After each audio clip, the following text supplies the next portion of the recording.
Okay, so let's get right into it. We're talking about a man who has sold tens of millions of books, sparked a massive global movement, and at the same time has drawn some of the most fiery criticism you can possibly imagine. We are talking about Eckhart Tolle. I think this quote from Maclean's magazine just says it all, doesn't it? For his millions of followers, he is this incredible source of peace. But for his critics, he's something else entirely, something dangerous. There's almost no in-between. And that's really the wild thing about Eckhart Tolle, right? You look at him, and he has this quiet, kind of unassuming vibe. But the ideas he puts out there about consciousness, the ego, living in the moment, they have caused absolute shockwaves around the world. So how on earth did this soft-spoken guy become such a huge deal? Well, to really get his message, you first have to understand his backstory. And let me tell you, it starts in a place of deep, deep crisis. Yeah, those are his own words. See, this wasn't some guy who spent his life meditating peacefully in a monastery. He was a PhD student in London who, by his own admission, was a complete mess, just about ready to end it all. The peace that he teaches, well, it was born directly from that incredible pain. And then, literally overnight, everything changed. He was 29, and after a night that he just calls absolute dread, something shifted inside him. He woke up with this profound sense of peace that he couldn't explain.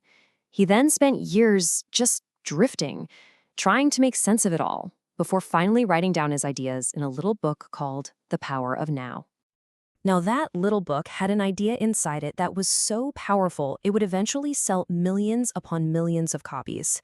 So let's break down what this core message actually is. Okay, so the absolute center of Tolle's teaching is this one concept, the ego. For him, the ego is this fake self, this phantom self that's created and run by the voice in your head. You know the one. It's always judging, complaining, worrying. Tolle says that believing that voice is you, well, that's the root of pretty much all our problems. And so his whole teaching basically presents us with a choice. We can either live trapped in what he calls psychological time, where we're just endlessly replaying past mistakes or freaking out about the future. It's a prison made by our own minds. Or we can learn to anchor ourselves right here in the present moment, the now. And that, he says, is where real freedom is. So how do you actually do that?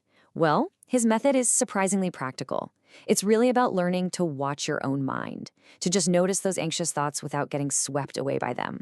By shifting your focus to your breath, to what you can see and hear right now, and just accepting this moment as it is, he argues that you can loosen the ego's grip.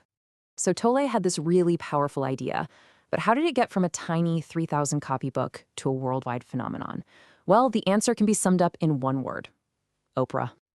It started with The Power of Now. It was building a following, kind of slowly, but then Oprah Winfrey found it.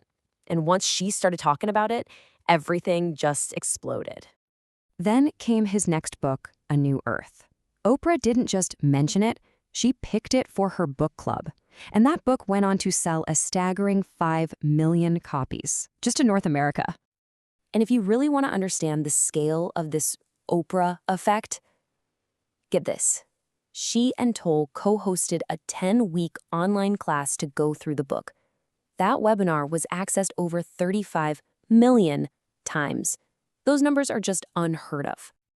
And her endorsement wasn't just a casual plug. She said that teaching this book with him was the most rewarding experience of her entire career. I mean, think about that. This single-handedly launched Eckhart Tolle from a niche spiritual teacher into a household name.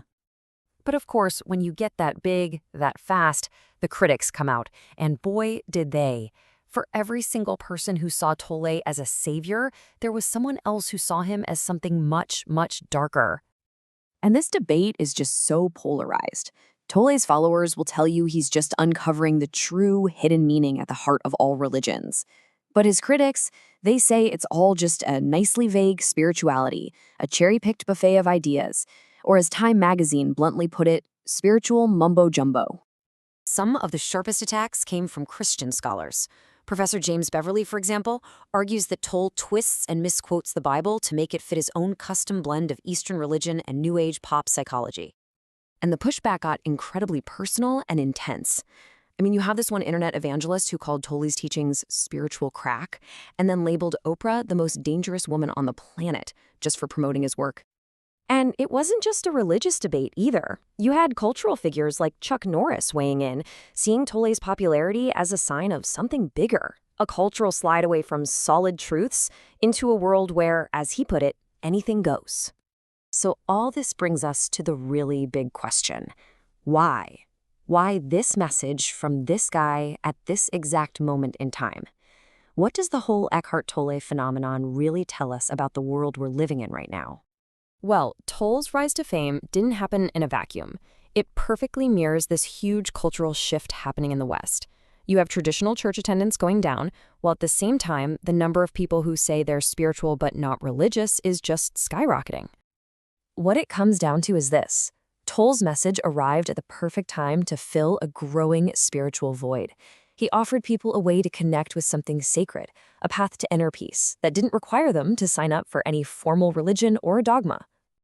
So, when you step back and look at the whole thing, what have we learned? Well, for one, it's clear there's this massive, widespread hunger for inner peace out there. It also shows that the very idea of spirituality is breaking free from the walls of traditional religion. It proves that media figures like Oprah have become our new spiritual influencers, and maybe most importantly, it shows how one simple idea, just be present, can be seen as both a life-saving truth and a dangerous heresy, all at the same time. And that really leaves us with this final thought to chew on. Is this movement, this rise of figures like Eckhart Tolle, the beginning of a new, more enlightened age for humanity? Or are we just swapping out old religions for new ones that we've custom built to tell us exactly what we want to hear?